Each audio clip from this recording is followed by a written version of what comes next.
Hello friends, मैं हूं रविचंद्रा और आज बात करेंगे ऑस्कर पेस्टल्स और अल्बर्ट डिमांजिया, एल्वर्स हंटिंगटन, इन तीनों के बारे में विस्तार से जानेंगे। इनकी किस किस चीज़ में योगदान रहा है।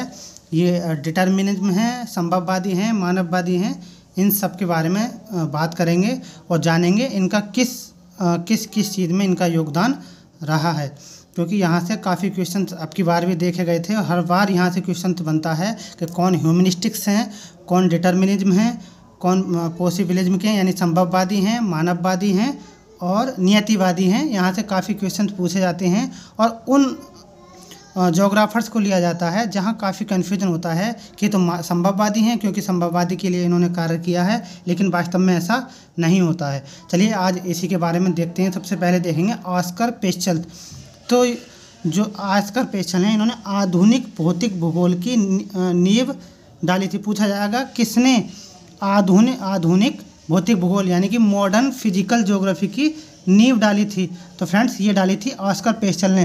जैसा आप सबको पता है ऑस्कर पेस्टल एक डिटर्मिनिज्म है यानी कि नियतिवादी हैं, क्योंकि इन्होंने फिजिकल ज्योग्राफी पर कार्य किया था। आप जानते होंगे जो भी फिजिकल ज्योग्राफी पर कार्य करेगा यानी कि जो रीजनल ज्योग्राफी है, ये ज़्यादातर जो है डिटर्मिनिज्म ही होते हैं।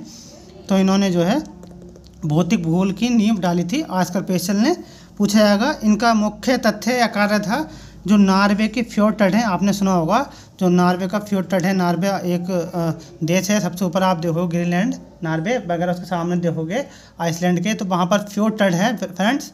तो उस फ्योर्ड का ये बताया था कि उसकी जो रचना है यानी कि जो उसका जो बनावट है वो हिमनद से हुई है। पूछा जाएगा किसने ये सर्वप्रथम बताया था कि नॉर्वे के फ्योर्ड तट की रचना हिमनद से हुई है। तो फ्रेंड्स ये जो बात बताई थी ये ऑस्कर पेस्टल ने बताई थी कि जो नॉर्वे का फ्योर्ड तट है इसकी रचना हिमनद से हुई है यानी ग्लेशियर से हुई है। यही बात इन्होंने बताई थी। फिर पूछा जाएगा इनकी प्रसिद्ध पुस्तकें। तो इनकी प्रसिद्ध पुस्तक डास आइसलैंड है। फ्रेंड्स कई बार ये वन लाइनर में भी पूछी गई है और कई बार ये पुस्तक जो है मैच द फॉलोइंग से भी पूछी गई है। अब ये नहीं पूछेगा कि डास आइसलैंड पुस्तक किसकी है, वो ये पूछेगा जो डास आइसलैंड पुस्तक है वो किस चीज़ पर बेस है। तो फ्रेंड्स ये एक सामाजिक पत्रिका है यानी कि जो सामाजिक कार्य हैं, सामाजिक क्रियाकलाप हैं, उनके बारे में इसमें वर्णन किया गया है। आपको पता है फ्रेंड्स जो पैटर्न है एग्ज़ाम का वो ये पूछा जा रहा है कि जैसे पूछा गया था पॉलिटिकल ज्योग्राफी है उसमें किस चीज़ का वर्णन है। तो मानव और जो पर्यावरण होता है उसके बीच में जो मानव का और जो इन्वायरमेंट से यानी पर्यावरण से क्या अंतर संबंध होता है उसका अध्ययन पॉलिटिकल ज्योग्राफी में किया गया है। तो अब ये नहीं पूछ रहा है कि पॉलिटिकल ज्योग्राफी बुक किसकी है, ये बहुत कम आ रहे हैं क्योंकि काफ़ी बार पूछे गए हैं। तो इनका दूसरा रूप पूछा जा रहा है कि ये जो पुस्तक हैं ये किस लिए हैं या क्या इन पुस्तकों में बताया गया है। तो डास आइसलैंड है ये एक सामाजिक पत्रिका है, पूछा जा सकता है। पूछा जाएगा भूगोल के इतिहास यानी कि एज ऑफ डिस्कवरी, ये बुक किसकी है। तो फ्रेंड्स ये बुक ऑस्कर पेस्टल की है। फिर पूछा जाएगा फिजिकल ज्योग्राफी पुस्तक किसकी है। तो ये भौतिक भूगोल, तो ये भी ऑस्कर पेस्टल की पुस्तक है। फिर पूछा जाएगा लांडरकुंडे शब्द। आर्डकुंडे तो आपको पता है फ्रेंड्स, आर्डकुंडे में एशिया और अफ्रीका जो महाद्वीप है उसमें रिटर ने आर्डकुंडे में वर्णन किया था। ऐसे ही पूछा जा सकता है कि पूछा है आर्डकुंडे पुस्तक किसकी है, तो कार्ल रिटर की है। ऐसे ही पूछा जाएगा जो लांडरकुंडे शब्द है ये किस चीज़ के लिए यूज किया गया था या किसने दिया था। तो लांडरकुंडे शब्द का यूज ऑस्कर पेस्टल ने मानव अध्ययन के लिए यानी कि जो मानव है, ह्यूमन है, उसकी स्टडी के लिए लांडरकुंडे शब्द का प्रयोग किया और इसके अंतर्गत प्रजाति का भी अध्ययन किया। पूछा जाएगा जो ऑस्कर पेस्टल हैं उसने लांडरकुंडे शब्द का प्रयोग क्यों किया था। तो ऑस्कर पेस्टल ने लांडरकुंडे शब्द का प्रयोग मानव की स्टडी के लिए यानी मानव अध्ययन के लिए और उसके अंतर्गत जो प्रजातियां होती हैं उसका अध्ययन लांडरकुंडे में किया है। तो ये काफ़ी महत्वपूर्ण है फ्रेंड्स, आप इसको याद रखिएगा। और मैं बहुत कोशिश कर रहा हूँ सिंपल लैंग्वेज में लाने की जिससे आसानी से समझ आए, क्योंकि ऐसे प्रश्न काफ़ी पूछे जा रहे हैं। अब देखते हैं अल्बर्ट डिमांजिया। पूछा जाएगा अल्बर्ट डिमांजिया कहाँ के रहने वाले हैं, तो कोई बताने की ज़रूरत ही नहीं है फ्रेंड्स, ये फ्रांस के हैं सारे। और जितने आप फ्रांसीसी देखोगे वो सब ज़्यादातर अधिकतर अगर देखोगे 95% जो हैं संभववादी हैं, यानी संभववाद को, पॉसिबिलिज्म को मानते हैं। तो पूछा जाएगा अल्बर्ट डिमांजिया कहाँ के रहने वाले हैं, फ्रांस के रहने वाले हैं। फिर पूछा जाएगा ये किसके शिष्य हैं। आजकल ये क्वेश्चंस काफ़ी बन रहे हैं कि जीन ब्रोन्स किसका शिष्य है, और अल्बर्ट डिमांजिया किसका शिष्य है, गैलोइस है, मेसेट्टा है, डिमार्टोनी है, ये सब किसके शिष्य हैं। फ्रेंड्स मैं एक दिन ये वीडियो जी बना दूंगा कि कौन किसका शिष्य है, और संभववाद के कितने लोग संभववाद को मानते हैं, कितने नियतिवादी को मानते हैं, कितने ह्यूमनिस्टिक्स यानी कि जो मानववादी हैं उनको मानते हैं, क्योंकि यहाँ से प्रश्न हर बार एक ना एक पूछा जा रहा है। तो ये बिलात के शिष्य हैं और ये संभववाद के समर्थक हैं। जैसा कि मैंने बताया अभी, इन्होंने फ्रांस के आर्थिक भूगोल पर अधिक बल दिया। पूछा जाएगा अल्बर्ट डिमांजिया का ज़्यादातर जो योगदान है किस चीज़ पर है, तो फ्रेंड्स जो फ्रांस है उसकी जो इकोनॉमिक ज्योग्राफी है, वहाँ की जो इकोनॉमिक ज्योग्राफी है वहाँ के बारे में इन्होंने अधिक जोर दिया था। फिर पूछा जाएगा, फिर इन्होंने बल दिया और संपूर्ण भौगोलिक परिवेश के लिए जियोग्राफिकल मिलिeu शब्द का प्रयोग किया। पूछा जाएगा संपूर्ण भौगोलिक परिवेश जो होता है, यानी कि जो सारा जो एक जियोग्राफिकल परिवेश होता है, हमारा इन्वायरमेंट होता है, उसके लिए जियोग्राफिकल मिलिeu शब्द का प्रयोग किसने किया। जियोग्राफिकल मिलिeu का मतलब होता है फ्रेंड्स एक भौगोलिक परिवेश जहां मानव निवास करता है, उसके लिए जियोग्राफिकल मिलिeu शब्द का प्रयोग किसने किया। तो फ्रेंड्स बहुत सिंपल है, अल्बर्ट डिमांजिया ने जियोग्राफिकल मिलिeu शब्द संपूर्ण भौगोलिक परिवेश के लिए किया था। आगे देख लेते हैं फ्रेंड्स, इनकी कुछ फेमस पुस्तकें हैं। पूछा जाएगा मानव भूगोल की समस्याएं।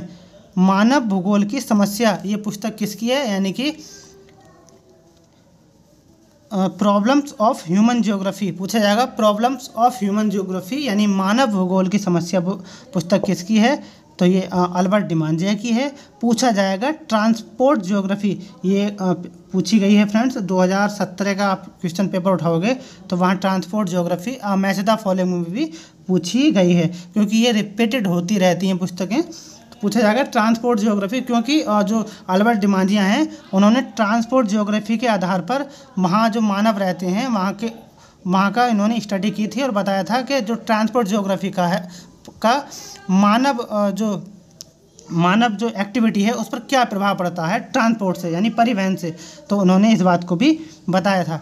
फिर पूछा जाएगा इंटरनेशनल इकोनॉमी यानी कि अंतर्राष्ट्रीय अर्थव्यवस्था जो पुस्तक है वह किसने लिखी, तो इंटरनेशनल इकोनॉमी की अंतर्राष्ट्रीय अर्थव्यवस्था पुस्तक अल्बर्ट डिमांजिया ने लिखी।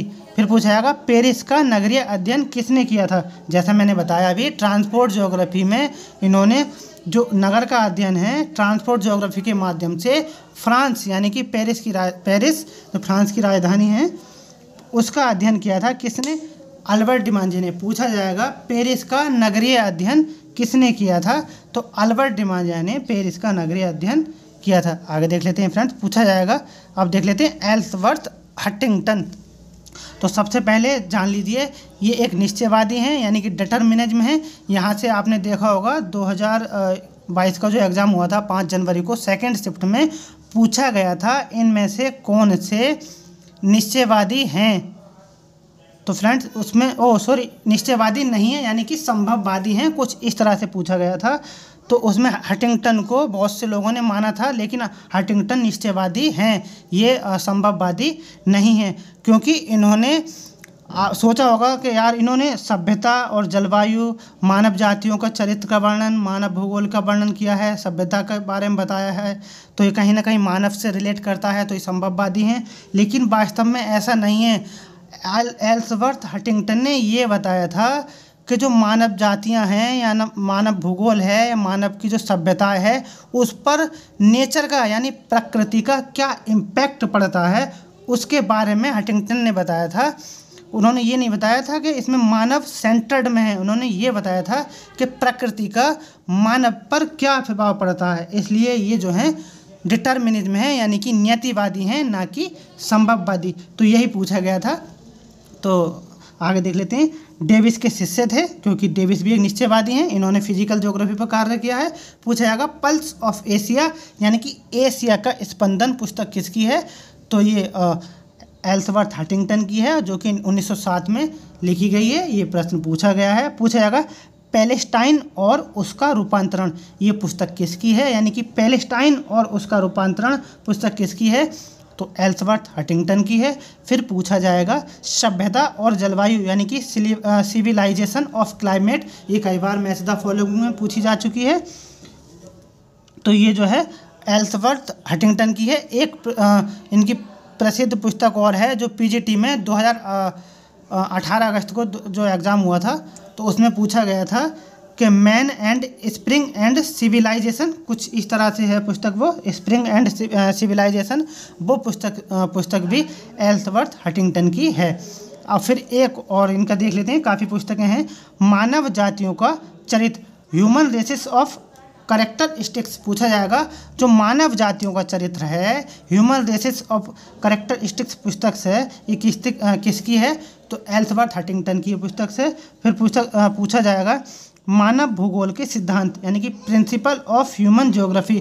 फ्रेंड्स, यहाँ एक चीज़ को और समझ लीजिए, अगर एल्सवर्थ हंटिंगटन और डेविस दोनों की पुस्तकें एक ही मैच द फॉलोइंग में पूछा जाए और इनकी पुस्तक मानव जातियों का चरित्र या मानव भूगोल के सिद्धांत, इनमें से कोई पुस्तक हो तो एल्सवर्थ हंटिंगटन को लगाएंगे।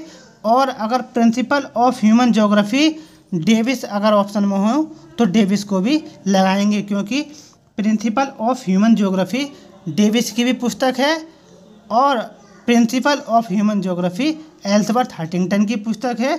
जैसा भी ऑप्शन में होगा उस हिसाब से जो है ऑप्शन को चूज़ करना होगा। आगे देख लेते हैं सभ्यता का प्रधान स्रोत, पूछा जाएगा मेन सोर्स ऑफ सिविलाइजेशन, यानी कि सभ्यता का प्रधान स्रोत। जहाँ भी सिविलाइजेशन की बात आए फ्रेंड्स, वहाँ पर हंटिंगटन जो है उसमें बल रहेंगे। आगे देख लेते हैं आर्थिक और सामाजिक भूगोल, पूछा जाएगा आर्थिक और सामाजिक भूगोल, यानी कि इकोनॉमिक एंड सोशल ज्योग्राफी किसकी है? तो फ्रेंड्स ये भी एल्सवर्थ हंटिंगटन की पुस्तक है।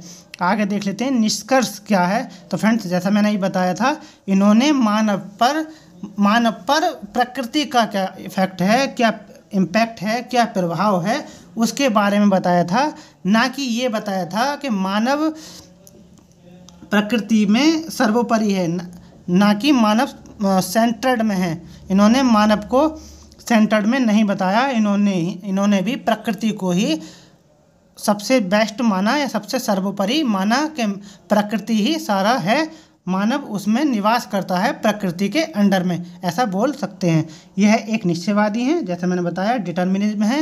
इन्होंने प्रकृति के द्वारा मानव पर क्या प्रभाव पड़ता है, यानी कि प्रकृति का मानव पर क्या इम्पैक्ट पड़ता है, उसके बारे में बताया, इसलिए ये डिटर्मिनिज्म है, ना कि संभववादी या ह्यूमनिस्टिक्स से हैं।